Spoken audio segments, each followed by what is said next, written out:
In den weiten Graslandschaften der Masai Mara hatte eine alte Löwin namens Sarila Mühe zu gehen. Daneben war Tamo, ein mageres Löwenjunges, das besorgt und vorsichtig dicht neben den Füßen seiner Mutter lief. Vor 3 Tagen wurde Sarila bei der Antilopenjagd schwer verletzt, nach einem plötzlichen Tritt brach sie sich das Hinterbein. Da sie weder jagen noch weit reisen konnten, litten Mutter und Kind 3 Tage lang Hunger und Durst. Sarila versuchte immer noch, ihrem Sohn zu helfen, seine letzte Hoffnung auf Leben zu finden, obwohl ihr Körper erschöpft war. Tamo ging noch immer neben seiner Mutter her und wich ihr keinen Augenblick von der Seite. Seine Augen waren sowohl ängstlich als auch wachsam und hielten Ausschau nach dem vorbeifliegenden Vogel. Am späten Nachmittag brachen Mutter und Junges am Straßenrand des Reservats zusammen. Sarila lag mit schwachem Atem da, die Wunde an ihrem Bein blutete, während Tamo seinen Kopf an den Hals ihrer Mutter drückte. Da sie nicht mehr anrufen konnten, konnten beide nur still daliegen und auf ein Wunder warten. Im purpurroten Sonnenuntergang war die Szene inmitten der weiten Wildnis still und herzzerreißend. Der britische Fotograf James Halden verlässt die Masai Mara, nachdem er eine Woche lang Tiere fotografiert hat. Er dachte an das Löwenrudel, das er gestern verpasst hatte, als er plötzlich vor sich eine ungewöhnliche Gestalt sah. James bremste ab, seine Scheinwerfer leuchteten direkt auf 2 große Gestalten, die am Straßenrand lagen. Zuerst dachte er, es sei eine Hyäne oder ein Tierkadaver, aber seine Intuition drängte ihn, das Auto anzuhalten, um nachzusehen. Er stieg langsam mit der Kamera in der Hand aus und näherte sich langsam und äußerst vorsichtig. Nur ein paar Schritte entfernt blieb James wie angewurzelt stehen, als ihm klar wurde, dass es sich um 2 lebende Löwen handelte. Die Löwin atmete schwer, während das Löwenjunge ihn starr anstarrte. James' Herz hämmerte, er wich langsam zurück und ging zurück zum Auto, um das Satellitentelefon zu holen. Er rief schnell das Rangerzentrum der Masai Mara an und erklärte eindringlich die Situation. James beschrieb den genauen Standort und Zustand des Tieres und forderte sofortige Rettung. Während er wartete, behielt er die beiden Löwen im Auge und machte gelegentlich ein paar dokumentarische Fotos. Er erkannte, dass die Löwenmutter sehr schwach war und kaum in der Lage war, den Kopf zu heben, um sich umzusehen. Tamo blieb an der Seite seiner Mutter, war wachsam und knurrte James gelegentlich leise an. James wurde ganz schwer ums Herz, denn er wusste, dass er gerade Zeuge von etwas Seltenem und Kostbarem geworden war. Genau 30 Minuten später tauchten in der Ferne die Lichter eines Rangerautos auf, das wie eine strahlende Hoffnung auf uns zuraste. Das Rettungsfahrzeug hielt an, 3 Ranger und ein Tierarzt stiegen mit voller Ausrüstung aus. James kam herüber, schüttelte die Hand und beschrieb ausführlich, was er in der letzten halben Stunde gesehen hatte. Der Arzt kam und bestätigte, dass die Löwenmutter Anzeichen von Erschöpfung zeigte und sofort betäubt werden musste. Es wurden 2 Betäubungspistolen mit der richtigen Dosierung für einen Erwachsenen und einen Jugendlichen vorbereitet. Um sicher zu gehen, feuerten sie 2 Kugeln gleichzeitig in Sarilas Schulter und Tamos Hals. Mutter und Sohn stöhnten leise und schliefen langsam ein. Tamo versuchte noch, seinen Kopf zu seiner Mutter zu drehen, bevor er zusammenbrach. Der Ranger überprüfte schnell ihre Atmung, tätschelte ihnen zur Beruhigung den Kopf und begann, sie beide auf Tragen zu laden. Sarila wurde in einen separaten Käfig mit voller Sauerstoffversorgung und kardiovaskulärer Überwachung gesetzt. Tamo wurde in einen kleineren Käfig gesteckt, wo er still und ohne Widerstand lag, aber seine Augen waren immer noch halb geöffnet und voller Traurigkeit. Die Gruppe machte sich auf den Rückweg zum etwa 20 Kilometer entfernten Rettungszentrum Masai Mara. James folgte besorgt hinterher und überprüfte während der Fahrt die Bilder, die er gerade gemacht hatte. Bei der Ankunft wurde Sarila direkt in die Notaufnahme gebracht, während Tamo in einen sicheren Isolationsbereich gebracht wurde. Das Personal untersuchte Sarila schnell gründlich, maß ihren Blutdruck und machte diagnostische Röntgenaufnahmen. Die Ergebnisse zeigten, dass Sarilas Hinterbein an mehreren Stellen gebrochen war und die Gefahr bestand, dass es sich nicht mehr vollständig erholen würde.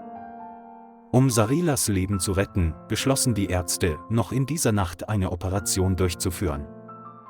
Tamo erwachte aus der Narkose und stellte fest, dass seine Mutter nicht bei ihm war. Er geriet in Panik und schrie laut. Es schlug ständig mit dem Kopf gegen den Käfig, knurrte und ließ niemanden in seine Nähe, auch nicht die Person, die es fütterte. Obwohl er frisches Fleisch und sauberes Wasser bekam, rührte Tamo den ganzen Tag nichts an.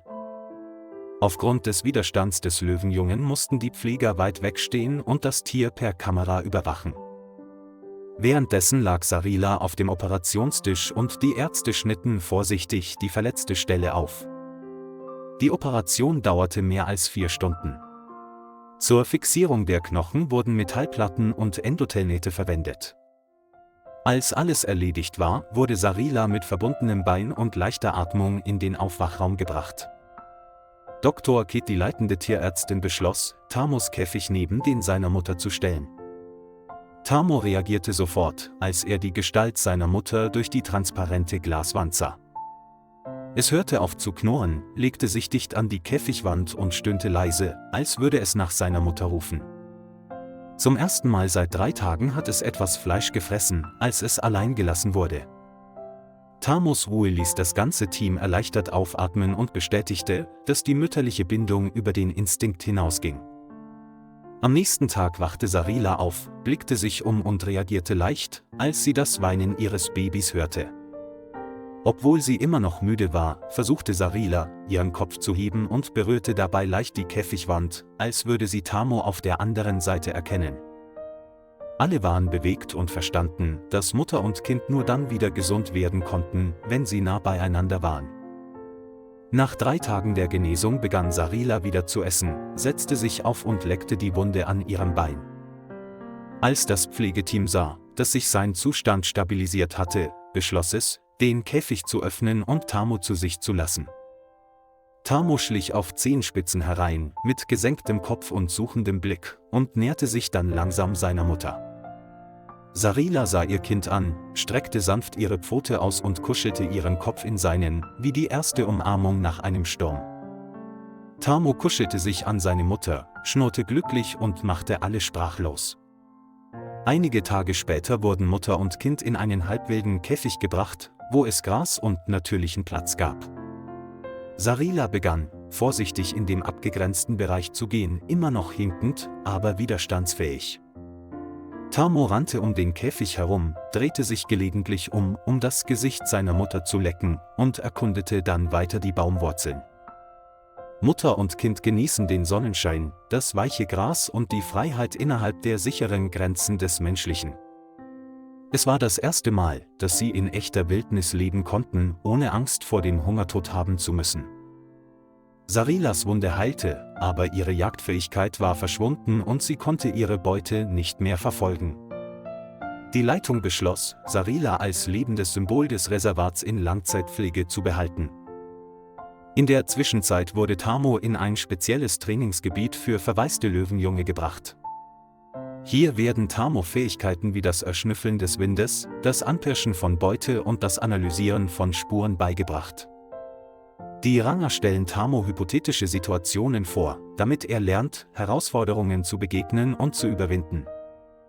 Tamo entwickelte sich mit seinen herausragenden Reflexen und seiner Kraft allmählich zum herausragendsten jungen Löwen im Trainingsbereich. Unter fachkundiger Aufsicht lernt es, Kaninchen und Vögel zu jagen und sich sogar kleinen Antilopen zu stellen. Sarila verfolgt die Entwicklung ihres Kindes noch immer aus der Ferne und erhält täglich aktuelle Nachrichten. Dr. Kit nennt Tamo, Sarilas Erbe, eine Kriegerin mit dem Herzen ihrer Mutter. Nach 6 Monaten Training entschied der Vorstand des Schutzgebiets, dass Tamo bereit war, in die Wildnis zurückzukehren. Eines frühen Morgens öffnete sich die Eisentür und Tamo trat mit kräftigen Schritten in die weite Graslandschaft hinaus. Er integrierte sich schnell in ein Löwenrudel in der südlichen Masai Mara, dem ein männlicher Anführer fehlte. Tamo stellt in jeder Konfrontation seine Fähigkeiten unter Beweis und wird allmählich zu einem unersetzlichen Anführer. In seiner ersten Brutsaison zeugte Tamo 3 gesunde und intelligente Löwenjunge. Eine im Wald aufgestellte Kamera hielt die Szene fest, in der es seinen Jungen im goldenen Nachmittagssonnenlicht beibrachte, wie sie Beute aufspüren. Das gesamte Reservat jubelte und nannte Tamo den goldenen Erben, den Nachkommen einer unsterblichen Mutterliebe. Sarila lebt noch immer friedlich im halbwilden Gehege, umsorgt und geliebt wie eine königliche Mutter. Sie ging nie wieder auf die Jagd, wurde aber immer sauber gehalten und mit dem frischesten Fleisch gefüttert. Viele Besucher kommen immer noch in die Scheune, um von ihrer und Tamos magischer Reise zu hören. Neben dem Erholungsbereich wurde eine Bronzestatue einer nebeneinander liegenden Mutter und eines Kindes aufgestellt, um eine Liebe zu symbolisieren, die über den Instinkt hinausgeht. Die Geschichte von Sarila und Tamo wird zu einem lebendigen Symbol heiliger Mutterliebe inmitten wilder Natur. Dank dieser Liebe wurde ein Leben gerettet und ein neuer Anführer in der großen Steppe geboren. Und bei jedem Sonnenuntergang hallt Tamos fernes Brüllen noch immer wie ein Dankeschön an seine Mutter wider.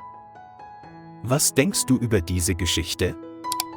Bitte hinterlassen Sie Ihre Kommentare im Kommentarbereich.